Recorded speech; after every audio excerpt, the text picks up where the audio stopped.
So yung topic po natin ngayon guys is nasa part pa rin tayo ng motherboard and yung pag-uusapan natin yung mga storage devices or drives na meron tayo inside ng computer natin.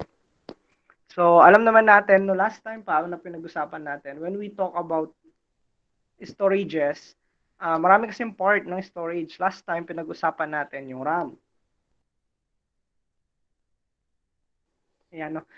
Nung last time RAM, ngayon naman yung pag-uusapan natin yung isa pa nating storage device which is yung non-volatile na device natin which is yung hard drive. Um, sa isang set ng computer, syempre meron kang monitor, keyboard, ganyan ganyan. Sa loob ng system unit natin, meron tayong minsan SSD, minsan hard drive, and minsan yung hybrid drive na tinatawag nila. Pero yung hybrid drive, no? Hindi na siya ganoon na masyadong ginagamit kasi mas pina-improve pa tayo diyan, no? Pero yan yung usually na nasa loob ng computer natin. And sa panahon ngayon, kapag bumili ka ng computer, most of the computer, yung hard drive na meron siya sa loob is SSD and hard drive. So dalawa 'yon na pinapasok nila minsan sa sa system unit natin. Why? Kasi uh, kung pipili tayo alin sa dalawa, meron specific na trabaho yung hard drive and meron specific na trabaho yung SSD. Minsan kasi na pagpapalit nila yan or minsan nako-confuse yung mga tao kung ano yung SSD and hard drive. To make it short, guys, in terms of processing of data, yung mga computation na ginagawa natin, like yung pagraran ng operating system, yung pagraran ng mga application natin inside ng computer such as Microsoft Word, Notepad, at iba pang mga processing natin. Magandang ginagamit natin dyan is yung SSD kasi more on computation siya and mabilis yung pag-process niya ng data and paghahanap na niya ng data. So mas maganda kung processing or computing yung ginagamit natin sa computer natin, we use yung SSD. Pero in terms of saving files, videos, or etc., yung SSD hindi siya maganda para doon, no? Yung hard drive yung para doon for saving mga datas na malalaki ganun, no? Kasi yung SSD nga pang computation lang natin siya guys para mag-run ng mabilis. Lately may nagpagawa ng ng laptop sa akin. So yung ginawa nila, nung una bumili sila ng SSD kasi gusto nga nilang palitan ng SSD yung hard drive ng laptop nila. Pero yung nangyari, pumunta sila sa palengke or plaza, ewan ko saan. And then, iniwan nila yung laptop and yung SSD. And yung nangyari, nung binalikan nila, sobrang bagal pa rin ng computer. Especially kapag iboboot mo na siya, i-turn on. No? And then, nag-iba din yung boot sequence niya sa pagbo-boot. So, nagkakaroon siya ng error kapag ino-on siya. Yung nangyari, dinala nila sa akin kasi kakilala ko naman sila. So, tinignan namin sa loob, nung chinek namin, yung hard drive is still hard drive pa rin. So, yung SSD hindi nila nilagay. Kaya mabagal pa rin yung computer, no? And then, ginawa namin since hindi na nila pwedeng ibalik yon kasi sobrang tagal na-stuck na yung kasi nga mabagal.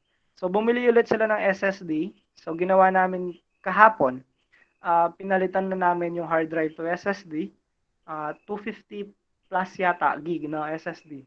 Hindi lang ako sure. Pero ayun. No, and then, ininstallan na namin ng OS, nung niran na namin, ay yun, mabilis na ulit. No? Kasi nga, more on computation, yung SSD natin. And then yung hard drive niya, and lately, parang hindi ko alam, may problema sa, sa slot. Parang hindi tama yung pagkakakabit, pagkakasaksak. Ganon. So, ayun guys, no, little short story lang naman yun kung paano yung natin, SSD and hard drive. So, computation, SSD, and hard drive for saving files or mga malalaking mga files. Yan, no? Sa loob ng isang sa loob ng isang system unit, meron tayong tinatawag na primary memory and meron din tayong tinatawag na secondary memory. Sino sa class na pwede magsabi kung ano yung primary memory natin at ano yung secondary memory natin? Pwede ko bang tanungin si Denmark Vasquez? Denmark, paki-unmute po. Quiz. Mag-unmute ka pa, quiz. Mamangan niya. Sige, how about si Hans Laksina? Hans, pwede pong paki-unmute? Sir? Hans, pwede bang i-determine mo sa amin kung sino si primary memory and then kung sino si secondary memory? Wait lang po, sir. Kumakain po. Sorry. Walang mag-search Google, Sir, search Mga ko niya na lang. rin. Kumakain din ako, sir. Sorry. Sabay-sabay kami kasi kumakain. Isan all. How about Kain po. si Salvador Carl? When we say primary memory, guys, ano yung tinutukoy natin doon? RAM, sir. Yes, we talk about RAM. When we say primary memory, guys, ito yung RAM natin. Tinatawag natin siyang primary kasi siya yung sa computing natin. And we call yung secondary memory natin as yung mga hard drive or SSD na meron tayo, yung mga non-volatile. No? So kapag narinig nyo guys, yung primary memory, ito yung RAM. And secondary memory, ito yung mga disk natin. No, thank you doon sa nag-answer. Sabi nga, for saving big files such as sabihin na natin yung mga image, video, mga word or text or kahit na ano yan, music, yung mga yan, no?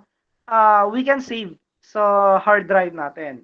Kasi non-volatile siya and hindi nawawala yung mga files inside ng disk natin kahit na i-turn off natin yung mga computers natin.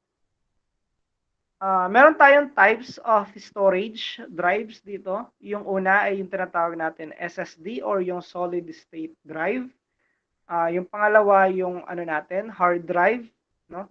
And then yung pangatlo yung tinatawag natin na SSHD. No? So parang hybrid to, guys. Hybrid na, no? Pinagsamang SSD at pinagsamang HDD or yung hard drive natin. Pinagsama na siya, no? Kasi guys, when we say eto nga, yung ating disk, kung mapapansin nyo, meron tayong tatlong disk dyan. Dito. So, una, yung pangalawa, yung pangatlo nandito. And then meron tayong ARM, kung saan ito yung nagbabasa, nagre-read, nagre-write ng mga datas. No? Kung matatandaan nyo nung pinag-usapan natin yung RAM, kinompare yung RAM sa disk in terms of processing ng data. Sinabi natin na mas mabilis yung RAM kasi random access yung meron tayo doon. Compare naman sa mga disk, kagaya niyan, kailangan pang umikot ng disk natin para makita ng disk natin kung ano yung data na hinahanap natin. So kung nandito yung data, kailangan pa niyang umikot papunta dito hanggang makapunta siya dito para mabasa niya. No? So kaya mas mabilis yung natin RAM. Pero yung hard disk natin guys, inintroduce siya by IBM in 1956. It is still used today. So makikita nyo yan sa mga computers nyo. Yung mga malalaking disk, usually nasa 500 yung nilalagay nila or depende sa binili mo na disk. No? Pero usually kapag nag-create ka, 500 yung parang default na nilalagay nila. Ayan, so meron tayong magnetic disk kung saan natin nilalagay or saan natin nire-write or sinesave yung mga datas natin. No? Hindi lang natin siya nakikita guys, pero sa disk na yan, merong mga layers. Sabi nila kapag gumamit ka ng microscopic na makikita mo yung mga layers na yon. Yung mga layers na yon, doon sinesave yung mga datas. And then, meron tayong typical na bilis ng isang typical use in laptops, ito yung bilis niya guys, 5,400. Sa mga desktop naman is 7,200. Sa mga high-end hard drive naman is 10,000 yung bilis na meron siya. Pero sabi ko nga, itong mga ito ay in terms of sending or saving mga files sa mga malaking device, mga malaking files, all good sila, no? Pero pag tapunan ng data or processing of data, hindi natin sila ganoon kasing maaasahan. Kasi hindi naman sila ganoon kabilis magtapon ng mga data or mag-process ng mga data.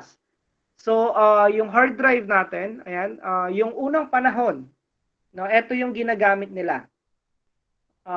Serial path, no? Kung mapapansin nyo kapag nagtanggal kayo ng hard drive, mapapansin nyo ito, itong mga slots na ito. Kasi diyan sinasaksak dati yung mga ribbon na ito. No? Ang sabi dito, data travel 1 bit at a time. So, ganoon lang kabilis guys. 1 bit at a time lang. Compare dito sa new na ginagamit natin nowadays, ito yung ginagamit natin, yung SATA cable. Ang kaya niyang i-ano niyan guys ay 6 bits per seconds. So, compare sa 1 bit at a time sa 6 bits per seconds. So, mas mabilis magpasa or mag-process ng data yung mga SATA cable natin.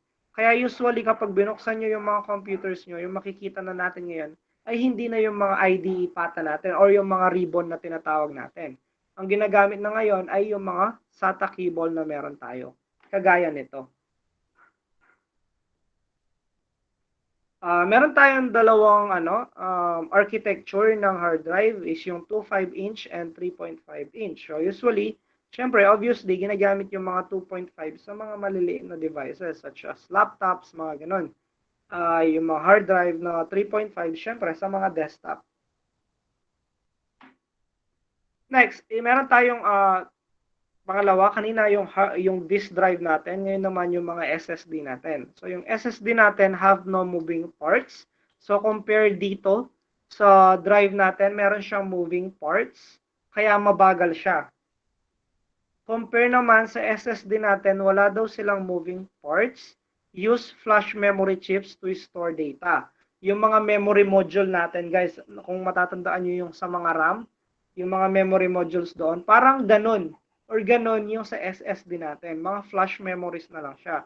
Kaya pag in terms of transferring or computing of data, mabilis sila. No, meron tayong two types of SSD. Ito yung isa, yung mga pa-box parang disk drive, and meron tayong parang style na RAM. Ang tinatawag natin dito is NVMe, Non-Volatile Memory Express.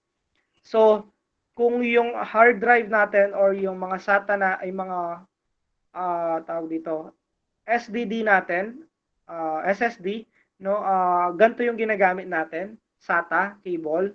Yung mga ganito naman guys, yung mga NVMe natin or tinatawag nilang M2, sinasaksak na lang sila na parang RAM. Ginagamitan sila ng PCIe na bus or na express bus, na kung saan i-insert na lang natin siya just like RAMs, no? So alin ba yung mas mabilis, yung SSD na parang disk, no, or yung M2 na tinatawag natin? Yung gumagamit ng SATA guys, ang kaya niyang i-transfer is 600 MB per seconds. Example, no, yan. While yung mga gumagamit natin na M.2 na nakasaksak sa PCIe natin guys, 3 gig per seconds yung kaya niyang i-transfer or yung transfer rate niya. Mas mabilis kasi kapag PCIe yung gamit natin, no, compare sa SATA. So iba yung functionality ng SATA at ng PCIe natin. Kaya nag-develop sila ng another architecture ng form factor ng isang SSD or ng mga non-volatile natin na i-insert sa mga PCIe. So ayan siya ngayon. Yung difference nila, mas mabilis yung mga M.2 natin na mga SSD compare sa mga usual na SSD na meron tayo. Yun nga, sabi ko nga kanina, pag nag-create or bumili tayo ng isang typical na computer, usually magkasama yan, yung 500 gig na SSD or 2 terabyte or 500 gig na hard drive, no? Ito nga yung sinasabi ko kanina, guys. Yung sinesave natin sa SSD, ito yung mga data na frequently access. No, ito yung palagi nating ina-access. Kaya dapat nasa SSD sila. Kasi kung palagi mo yung ina-access, kailangan mabilis yung computation, mabilis yung pag-transfer ng data. And yung mga nasa hard drive naman natin, ito yung mga infrequently access. So, hindi masyadong ina-access. Madalang lang. Kapag kailangan lang talaga. No, such as video, mga files, yung mga ganon. No? So, kaya kung titignan nyo, yung mga computer na talagang separated, may SSD for computing, ay mabilis talaga yung mga computers na ganon. Yung OS, sir, sa SSD mas mabilis na. Yes po, kung mag-i-install kayo ng OS, mas maganda sa SSD. Kasi kapag binut natin yung computer natin, unang-unang hanapin yan yung OS. So, kailangan kapag hinanap yung OS, mas maganda doon sa mas mabilis na magtapon or mas mabilis na mag-compute. Kaya usually or madalas talaga nilalagay yung OS sa SSD. And isa sa mga mistakes din ng iba, no, ginagawa kasi kapag kasi sinabing SSD, kapag sinabi nilang mabilis, ito yung mistake ng iba eh.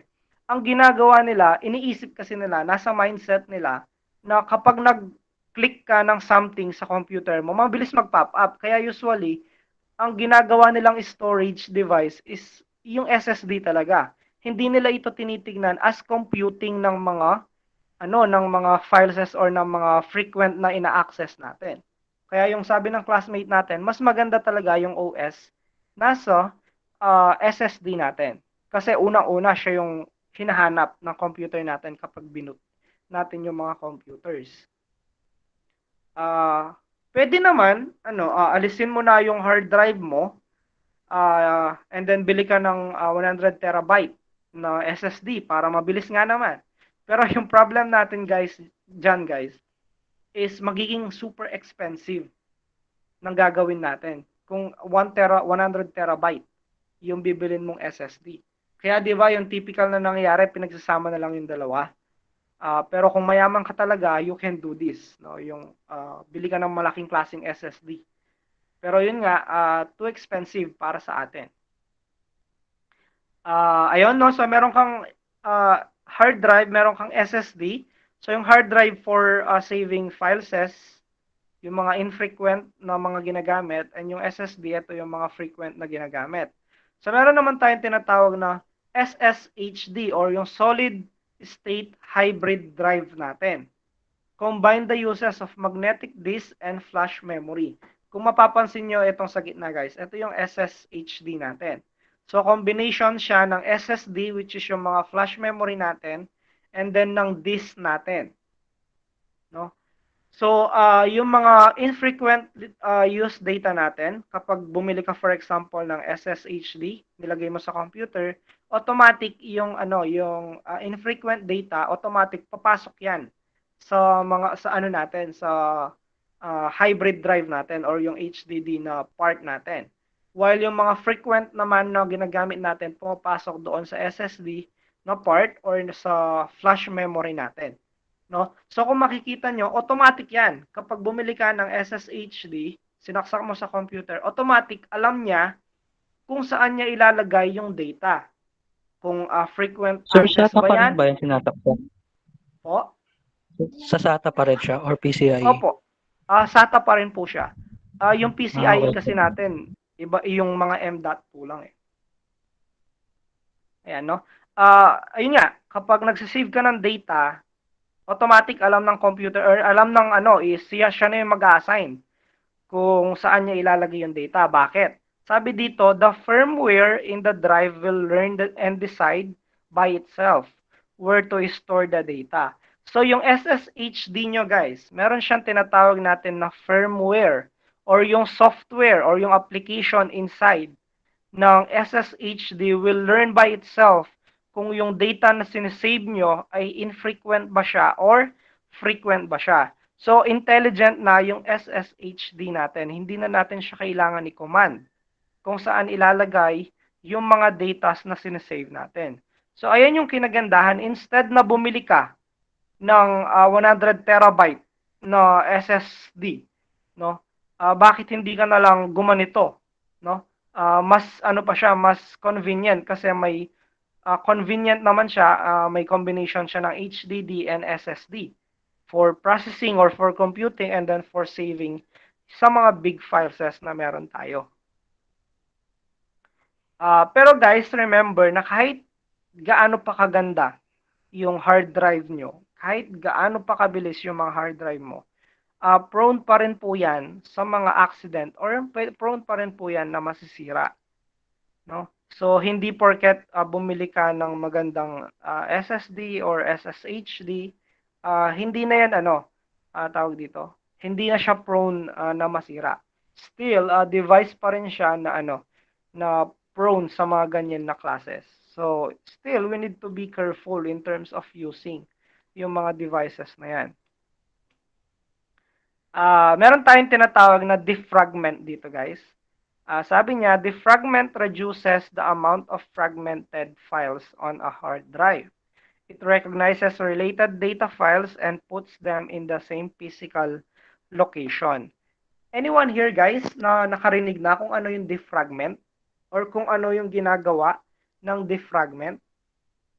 Sir, naglilinis po. Naglilinis? Paano? Paano naglilinis? Mga catch files, sir. Mga catch files. Ano pa po?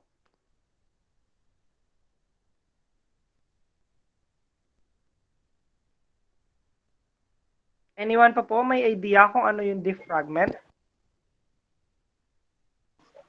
Sir, di ba pag binuksan yung hard drive, nasisira ba nun? Hindi naman. Wag mo lang gagalawin yung mga this and yung arms niya. Kaya naka-seal lang kasi guys, yung ating mga hard drive. Syempre to protect sa mga alikabok na pumapasok. Kaya ganun siya naka-sealed. Pero huwag niya siyang bubuksan. Kung hindi naman natin alam kung paano galawin yung mga disk na yan at saka, Pero yung question is, ano pa yung idea nyo about sa defragment?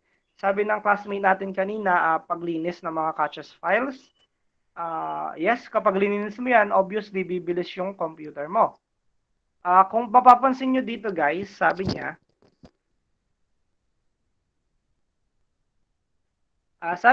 yung defragment daw, nire-reduce niya yung mga fragmented files.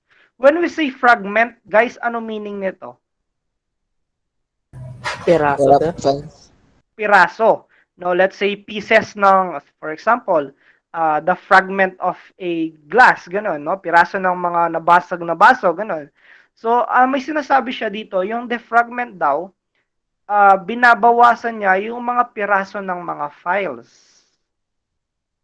on a hard drive.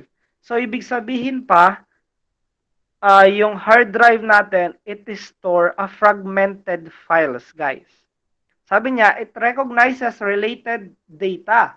So, kapag ginamit na natin yung defragment, guys, yung gagawin niya, i-recognize niya kung ano yung mga related na datas. No? For example, yung kamay ni Dono, paa, tsaka ulo. Kapag pinasok mo yan sa hard drive, hiwa-hiwalay yan. Pero kapag dinefrag natin siya, etong fragmented files na sinasabi niya, i-recognize niya yung mga yon. No? And sabi niya, puts them in the same location. So, ibig sabihin, kung pinasok mo yung kamay, paa at ulo ni Dono sa hard disk, kapag dinefrag natin yan, pagsasama-samahin na niya ulit. So, ganun yung trabaho ng defragment natin. For example, ayan, no, sa Robix natin, data is divided into multiple chunks of data that are stored on the hard drive. So, una, ito. So, nag-save ka ng data, di ba?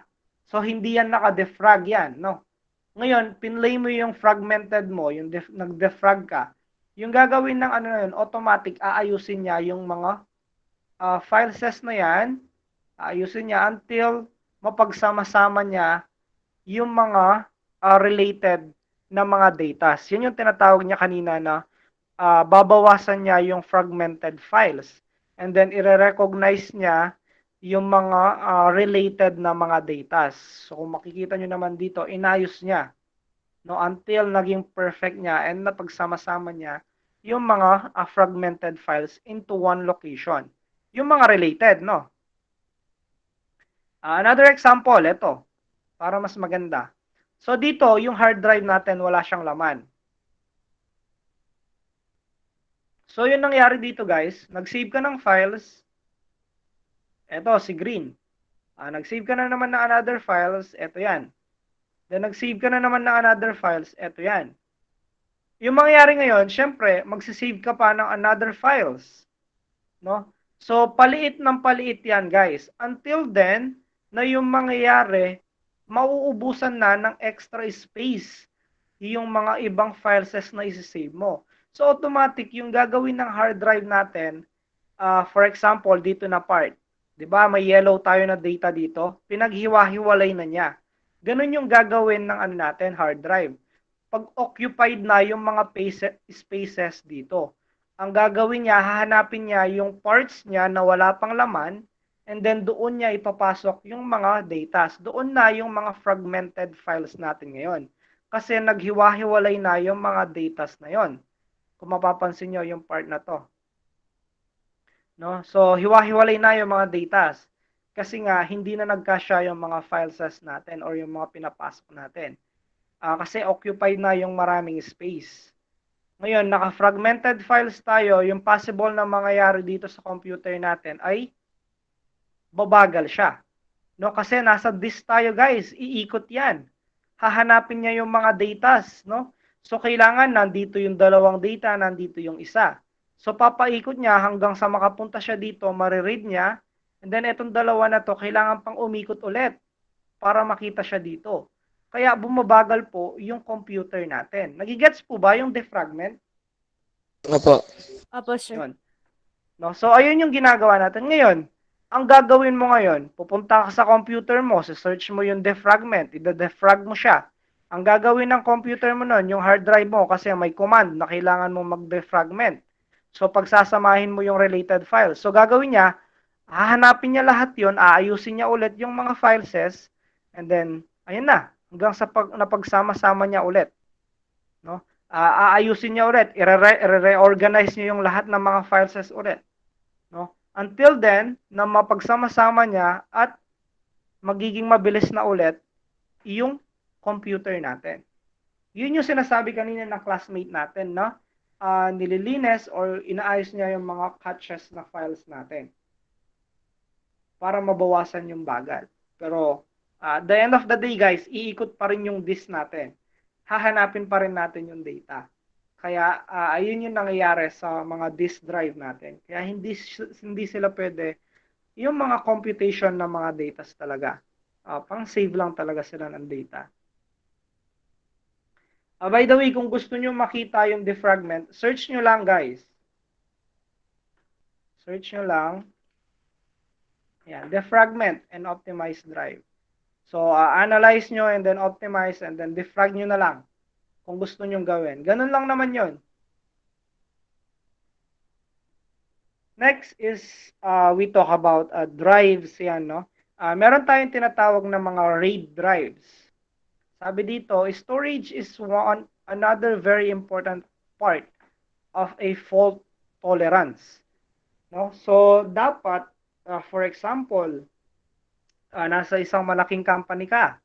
Since IT ka ngayon, napunta ka pa sa security or sa mga datas na linya or field, bilang na nandun sa field na yon, kailangan walang data na mawawala. You need to make sure na may data prevention ka.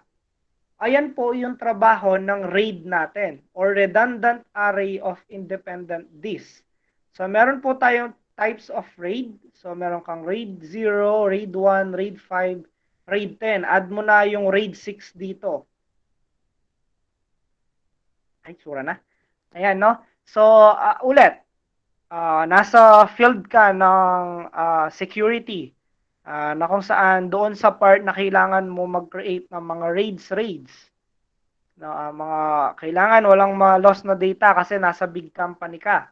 You need to make sure na walang fault tolerance or single point fault tolerance na mangyayari.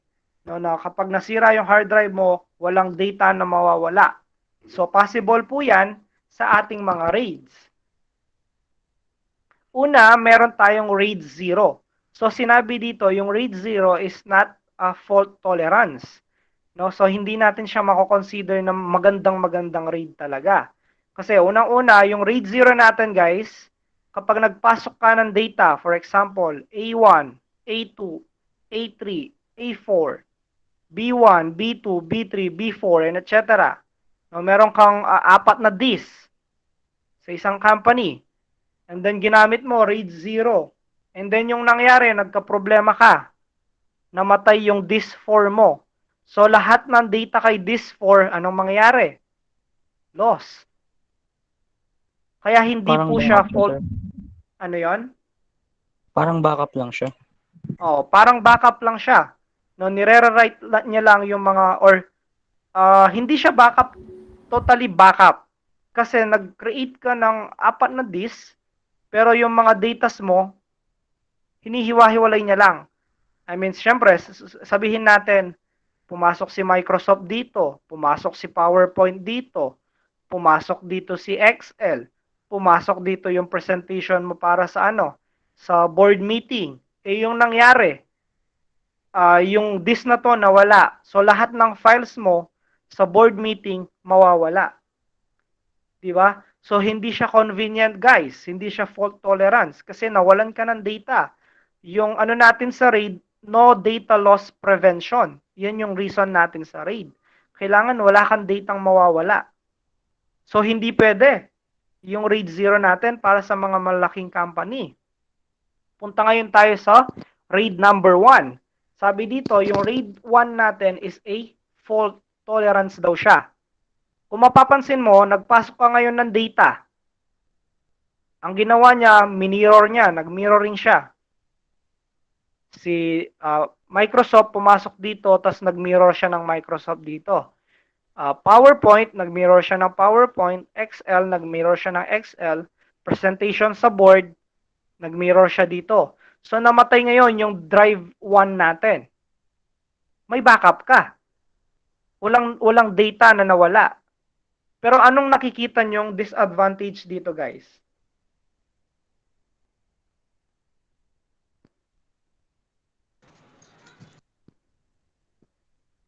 Ano nakikita nyong disadvantage dito?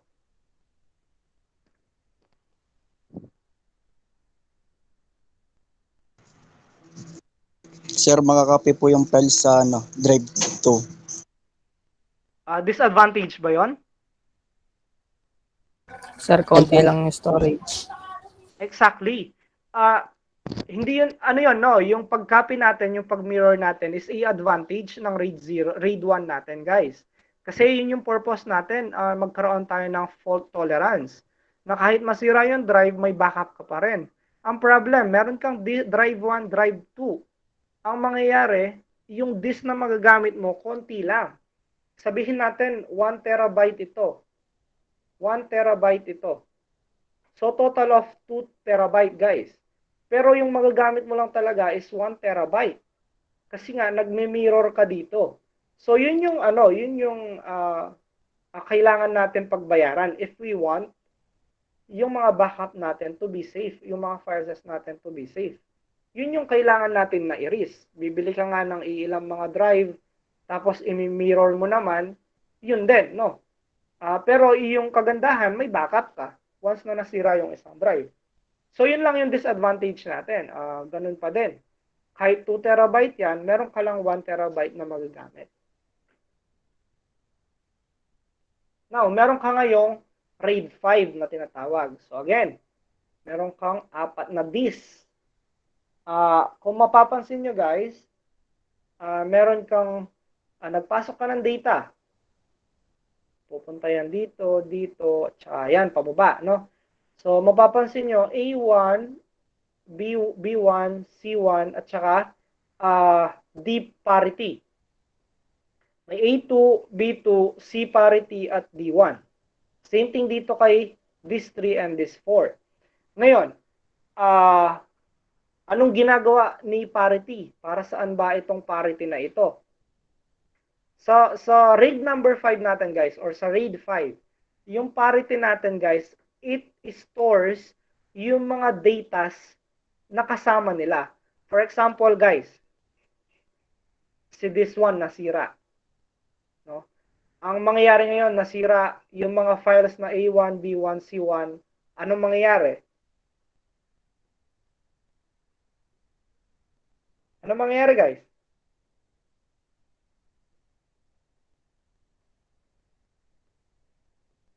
Obviously, masisira. Mawawala yung mga datas na yon. So, yung gagawin mo ngayon, aalisin mo yan, mag-i-insert ka ng panibagong drive, no? And then yung mangyayari yan, nakapag-insert ka ng new drive. So, yung gagawin ngayon ni Parity guys, i-restore niya yung mga data na nawala. So, yun yung trabaho po ni Parity. Ang problema natin kay Parity guys, ang kaya niya lang sakupin ay isa lamang, sabihin natin, isang disk ng data lang. Hindi niya kayang pagsabahin, for example, nasira ito, then nasira ito. So, hindi niya kayang i-restore yung dalawa na data. Kasi, si RAID 5, naka-build lang siya para i-support yung one broken disk. Hindi po dalawa. Tapos then sir, lilipat niyo sa kabilang disk yung files niya. Ililipat niya sa kabilang disk yung files. Ganun Pwede yung magastos gagawin lang niya. din siya sir. Magastos lang. Actually, Ganun yung mga din sa RAIDs Binasa. natin, guys, magastos. And we need to pay yung mga storage. For example, yan, 4 na disk ka. No? Pero sabihin natin 1 terabyte yan. 4 terabyte total. At the end of the day, hindi naman talaga 4 terabyte yung magagamit mo. Kasi anong i-store mo kay Parity? Ang laki ng i-store mo dyan para sa mga datas na nandito. Para lang magkaroon ka ng backup, once na pinalitan mo yan, mare-restore mo pa rin. So, kailangan natin pagbayaran ng storage talaga kapag nagre-raid tayo, guys. Ganyan lang naman yung problem natin pagdating sa raid. Pero, pag data naman yung pag-uusapan, you can retrieve and you can save and backup mga datas. No? So, kung wala na kayong addition or question, I move forward ko na siya. Ayan yung problem natin sa RAID 5, guys. Hindi niya kayang i-accommodate yung dalawang broken disk. Kaya, nag-create po tayo ng RAID 6 po. Sa RAID 6 naman, kung mapapansin nyo, dalawang parity na yung meron tayo. Meaning, nilevel up niya lang si RAID 5. Kung masisiraan ka ng dalawang disk, kaya po nilang i-restore yan. Kaya niyang i-accommodate yung dalawang nasirang disk. So, parang So in-improve nagra-run lang, po yung guys. dalawang disk dyan sir. Ano? Nagra-run po yung dalawang disk dyan. Opo, nagra-run. So, for example, ito, no, nasira itong dalawa, si disk 1 and disk 2. Gagawin ng disk 3 and disk 4 ngayon, ibibigay nila yung mga files na nawala kapag pinalitan natin si disk 1 and disk 2.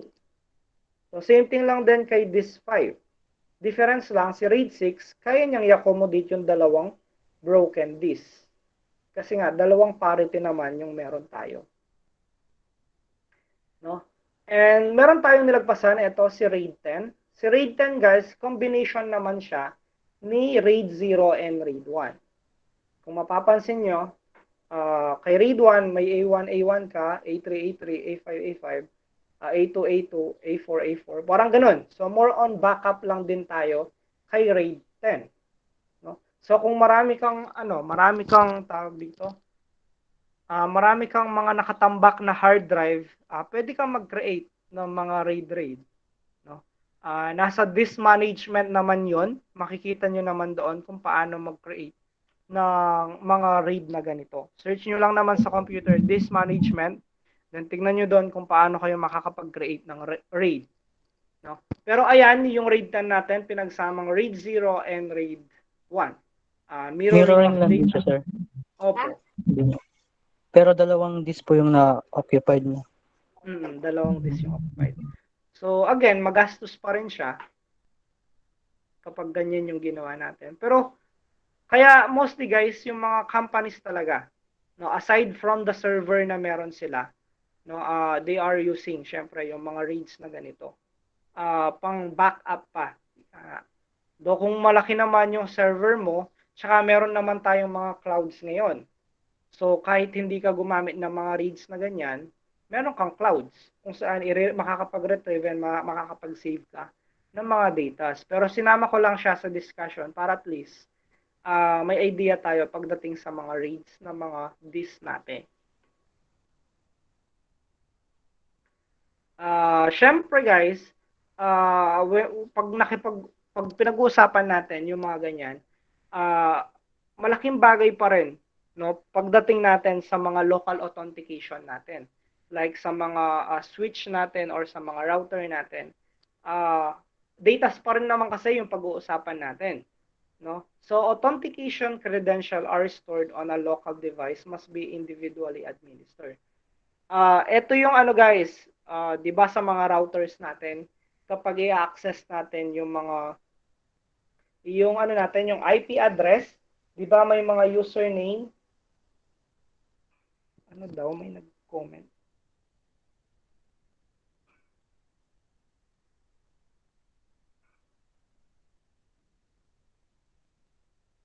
Guys, kung magre-rejoin kayo guys, okay lang kahit hindi na kayo mag-chat.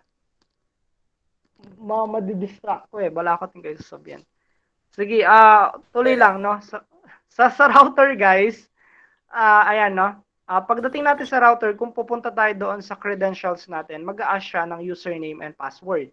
No, yun yung mga authentication na meron tayo. Sabi nga kanina sa classes natin, authentication is part para i-recognize ka ng isang machine na ikaw talaga yung may-ari or ikaw talaga yung talagang nakakapag-access sa mga devices na yan. 'Di ba sa mga router, kapag pumunta ka sa, for example, sa IP niya 192.168.1.1, ganon, and then mag-a-ask siya ng password and username, and then doon mo na ma-access, pwede mo nang palitan yung ano mo, yung password ng Wi-Fi, pwede mo nang i-limit kung sino yung gusto mo mag-connect, sino yung gusto mong i-block, yung mga ganon. No? So, very manual process. A password chain must be done manually on all devices. Ito lang yung problem sa mga ibang mga devices natin, guys. Once we are connected sa iilang mga devices, for example, meron kang yung mga old-fashioned na switch, or may ilang paraman ng mga switch ngayon, no? Or mga, sabihin na natin, mga wireless router natin na kung saan kapag nag-change ka ng password, gusto mong i-change yung mga password sa mga ibang devices na nakakonect sa'yo, you need to do it manually. No, kailangan mong puntahan lahat ng mga router na yun para i-change yung password nila. No? So, ayun yung medyo hindi maganda kasi what if sa isang company meron kang meron kang 50 na router na kailangan i-change password. No? Yung ano na yon, yung mga devices na yon, kailangan mong puntahan isa't isa para mapalitan yung mga password nila. No? So, yun yung mga disadvantage natin. Kaya may isang devices tayong ginagamit para hindi na natin gawin yung mga ganun na manual na processing. Pero hindi natin siya i-discuss ngayon. Sabi dito, doesn't rely on a third-party authentication server. A network outage won't impact the login process. So, yung mga switch and routers natin ngayon, hindi na sila nagre-rely into a third-party server. No, kasi meron na tayong authentication talaga. No? So, yung mga data na sinesave natin, kaya natin siya tinatawag na local device kasi yung mga credential natin na i-store siya locally or sa device natin mismo. No? Kaya tinatawag natin yung local authentication. So, ano natin, pagdating sa authentication, mga ganun, meron tayong tinatawag na AAA. yung authentication, authorization, and accounting. Now, represent the big three in terms of IP-based network management and policy. So, ito yung usually, or ito dapat yung ginagamit natin kapag gumagawa tayo ng mga security-based or mga web-based or mga application, no? May mga credentials natin. So, yung una, yung authentication natin. Sabi dito, authentication is the process that ensure and confirms the user identity. So, part ng authentication trabaho, kailangan ma-identify niya and kailangan niyang ma-make sure na yung identity natin as users is naka-confirm siya sa local database or sa local na nakasave sa kanya. Authentication begins when a user tries to access information. For example, gusto ko mag-access sa main server ng router natin or sa main or sa IP address ng router natin. So doon mag-start yung authentication ko kasi tatanungin niya ako ng username and password. The user must prove his access rights and identity. So kailangan ko lang gawin is to prove na yung password and username ko is related doon sa nakasave sa database natin. This login combination, which must be assigned to each user, authenticates access. So once na yung yung credential ko na prove ko siya na tama, doon na ako magkakaroon ng access sa data or sa lugar or sa server na pinapasukan ko. Yung tinatawag naman natin isang A, yung authorization. Authorization is the process of granting or denying a user access to a network resource once the user has been authenticated through the username and password. So, syempre, if hindi tama yung credential na ilagay ng user, ito yung pupuntahan natin, yung authorization. Syempre, hindi mo siya bibigyan ng authorize na maka-access doon sa server or kung ano man yung pinupuntahan niya kasi hindi nag-fit yung username or password or yung authentication natin sa kanya. The amount of information and the amount of service the user has access to depend on the user authorization level. So, pwede naman natin na bigyan ng limited access yung mga, for example, empleyado natin. No? Merong part na bibigyan natin sila ng authorization to enter yung mga specific data. For example, sa hard drive natin or sa computer natin, once we share yung isang folder, we give access, we give authorize sa mga connected na devices natin to access yung folder na yon. Pero hindi niya pwedeng ma-access yung buong or yung kabuuan ng desktop ko. Only yung folder na shinare ko lamang sa kanila. No? So, parang ganon yung authorization natin. Next, meron tayong tinatawag na accounting. Accounting is the process of keeping track of users' activity or yung tinatawag natin na logs. No? While accessing the network resources, including the amount of time spent in the network, the services accessed while there and the amount of data transfer during the session. No, so ito nga yung tinatawag natin na logs, guys, yung transaction or kung ano man yung ginawa ng user natin inside ng system natin. Accounting data is used for trend analysis, capacities planning, billing auditing, and cost allocation. So ayan yung usually na ginagamit natin pagdating sa accounting. Computation pa din naman. Pero part siya ng log natin na kung saan makikita mo kung ano yung in-access at ginawa at in-spend na time ng isang user. No, so, example niyan yung AAA architecture natin, authentication. Who are you? For example, nilagay mo, I am a student and my password validate me. So, ipoprove natin yan, yung authorization. What can you do? What can you access? Student access host server. Telnet, ito lang yung ma-access niya. Limited lang yung binigay natin na authorized sa kanya. What did you do? How long did you do it? How often did you do it? So, si student, sasabihin niya, ito yung in-access ko, ito yung time na in-spend ko sa pag-access doon. So parang ganyan, yung ating AAA. For example, ito, the client established a connection with the router. So si client gusto niyang kumonect dito. The router prompts the user for a username and password. So ito na yan. Nag-send siya ng authentication, guys. The router authenticates the username and password in a log database, and the user is authorized to access the network-based information on the local. So nag-send ng username and password, na-authenticate, tama, o di nakapasok, nagkaroon siya ng authorization to access yung network. Ang mangyayari ngayon, since nasa network na siya, nandito na. The Cisco Secure ACS authenticates the user. The user is authorized to access the router administrative access or the network base or information found in the Cisco Secure ACS database. So since nakapag-access ka na ngayon sa router na administrative natin, you can access na ngayon yung mga datas na nasa server natin. No? And you can even request and send data doon sa server natin. Since na-authenticate ka na and naging successful yung AAA mo na authentication. Ngayon, meron tayong tinatawag na multi-factor authentication or MFA, guys. Yung more than one factor, for example, something you are, something you have, something you know, something you are, something you do. No? So, yan yung most na idadagdag natin kapag gumagawa ka ng authentication.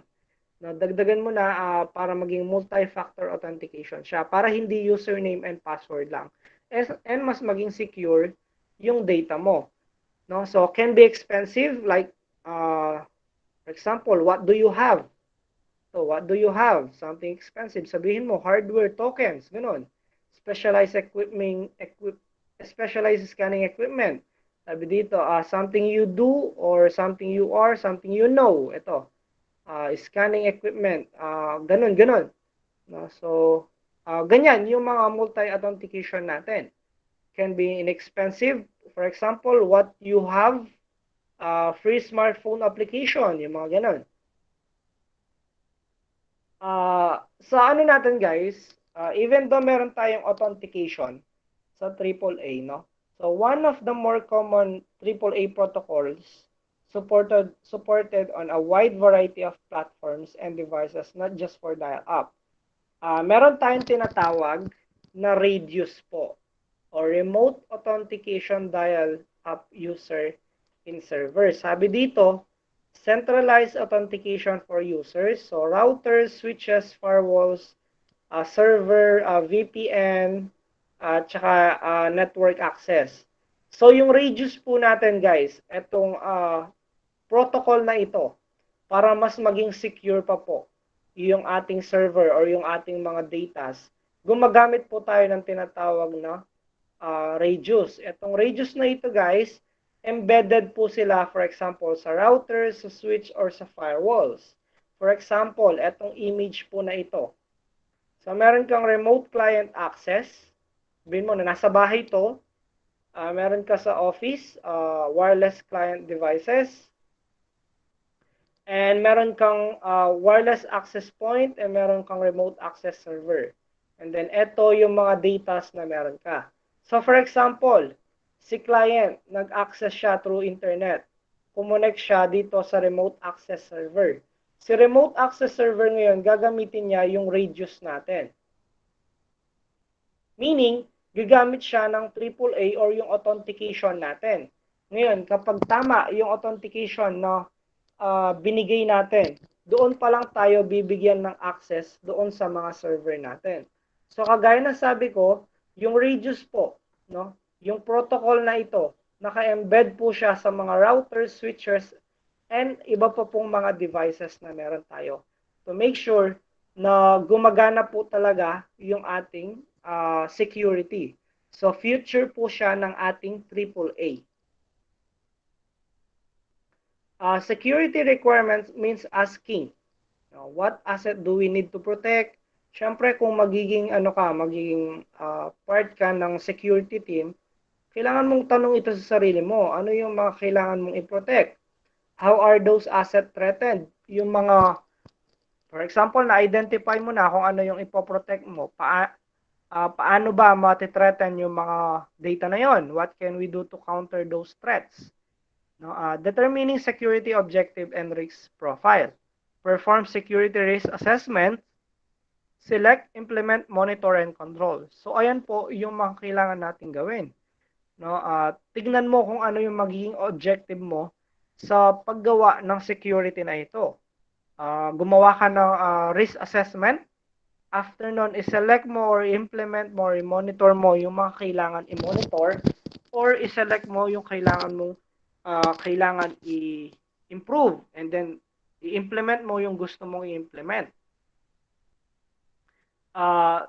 Sabi nga, pag nasa security management ka, you need to know kung ano yung objective mo, kung ano yung strategies and policies na i-implement mo sa isang organization. No? Determining organization and IT security requirements. So, ano yung mga requirements na kakailanganin para to protect yung mga data na meron ka. I-analyze mo yung security threats, no? And then, i-identify mo yung risk na pwedeng mangyari.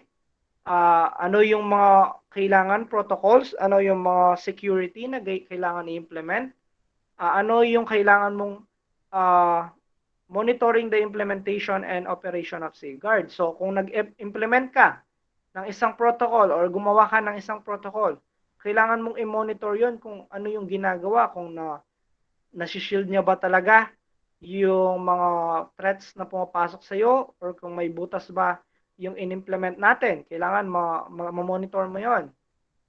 Kailangan developing and implement a security awareness program. So, gawa ka pa rin ng security awareness program na kung saan pwedeng ma-notify ka, no, once na may breach sa security natin.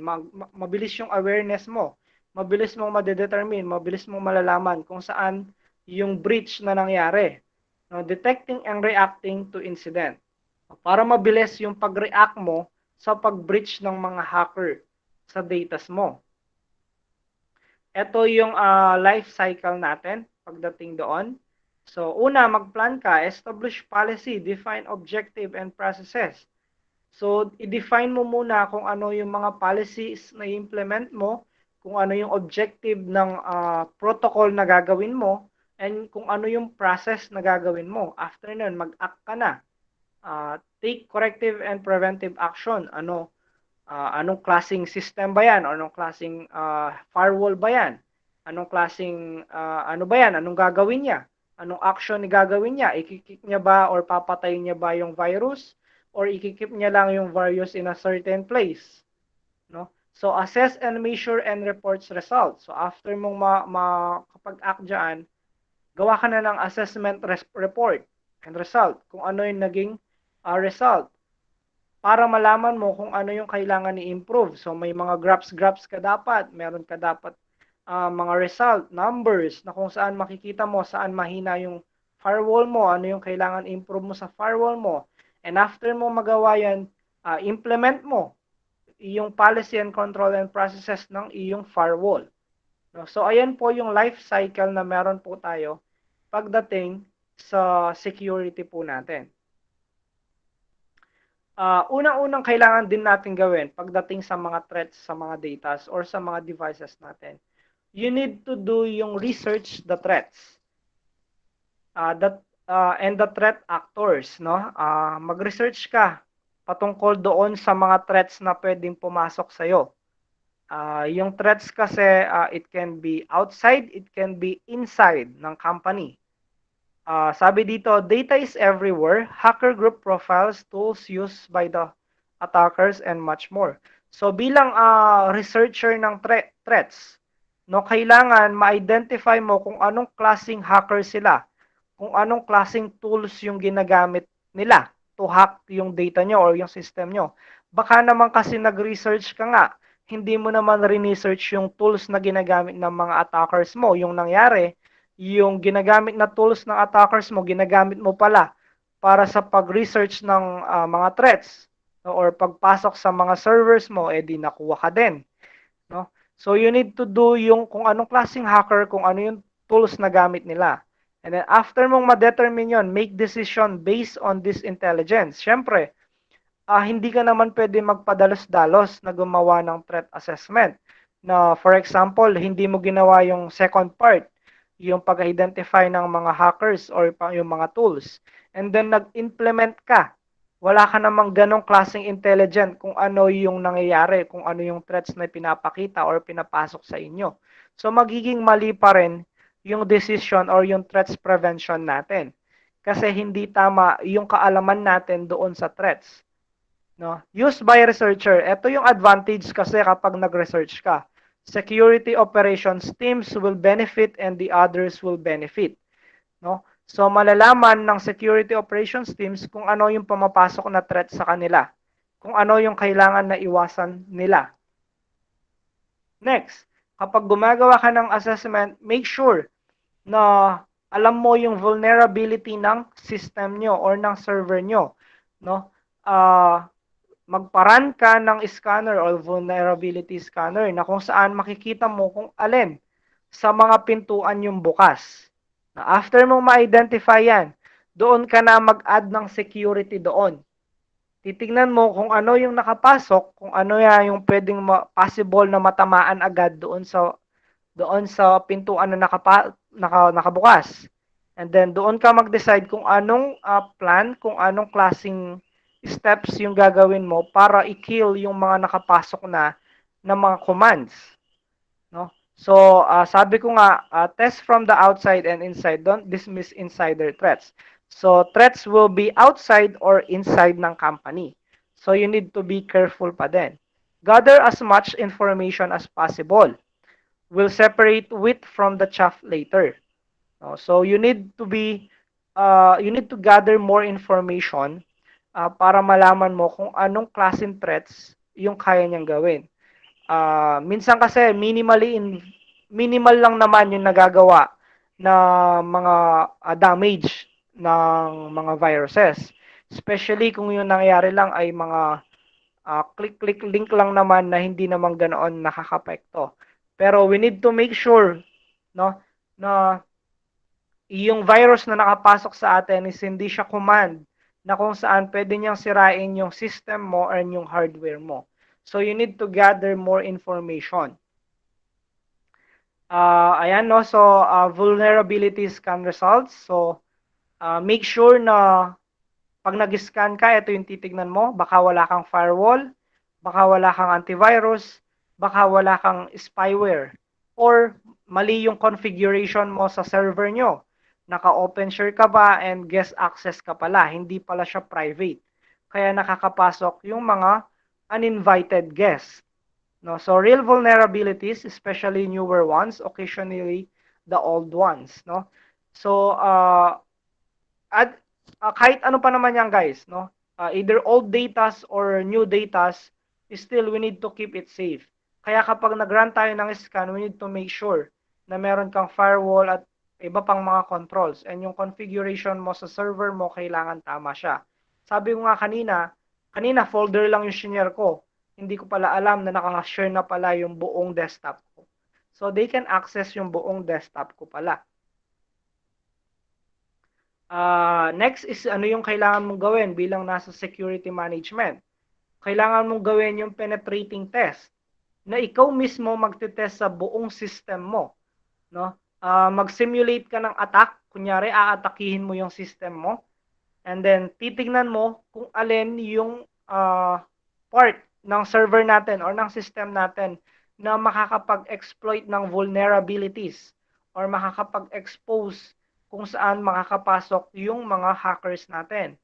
Regular penetration testing by a third party. No? Minsan kasi yung mga companies, 'di ba, they are ang dami nilang tawag dito, mga guesses.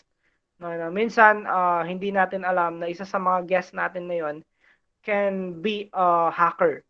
No? So we need to make sure na kahit nagtatrabaho tayo, gagawin natin yung penetration test. Na kung saan, syempre, ikaw, alam mo yung system. Alam mo yung firewall mo. Alam mo yung butas. Papasukan mo yon, i-hack mo yung mismong system nyo or yung server nyo para tignan kung effective ba yung in-implement nyo or yung ginawa nyo na firewall.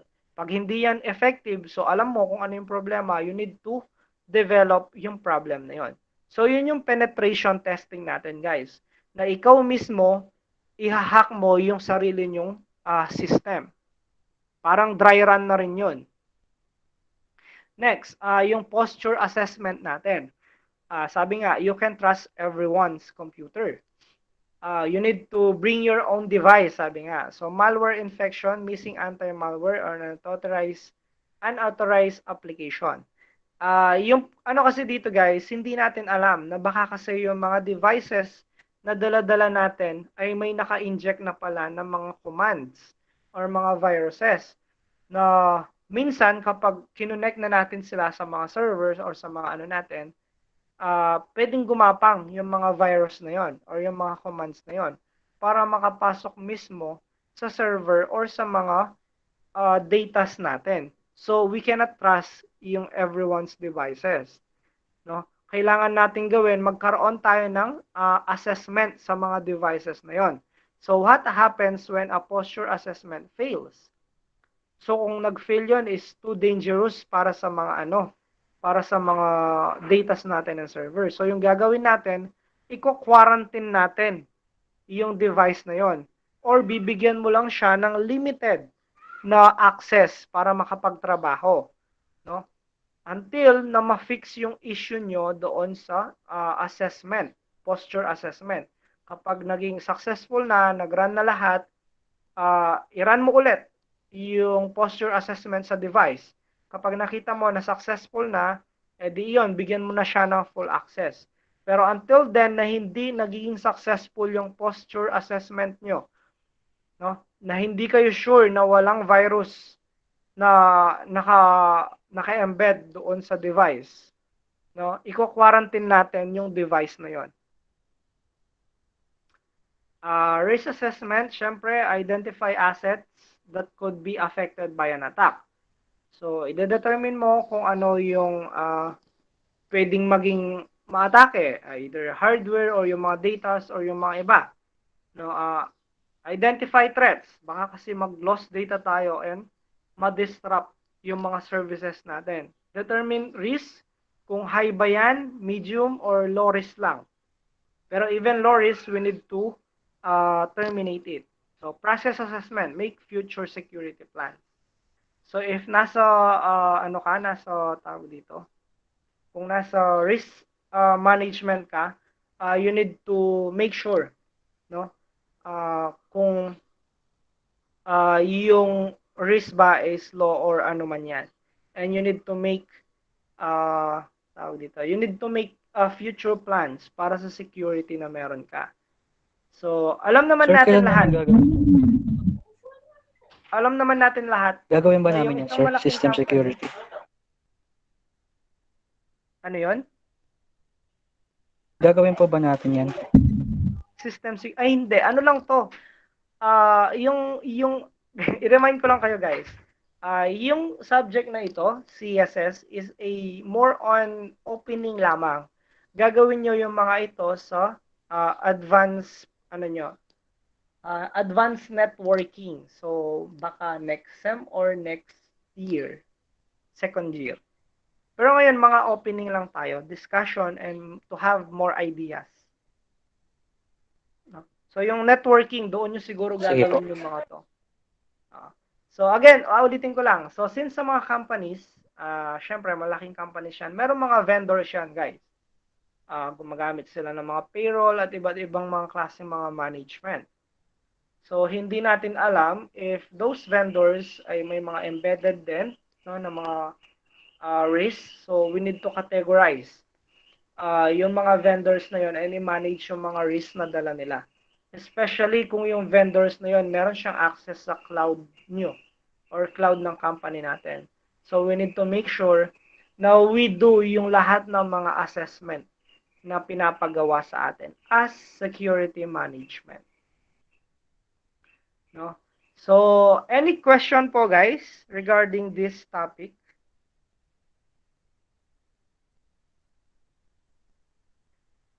Excited ko yata maging security management eh.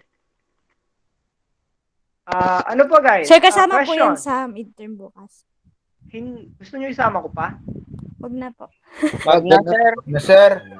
Hindi na po. Gawa na yung midterm nyo eh. Kung gusto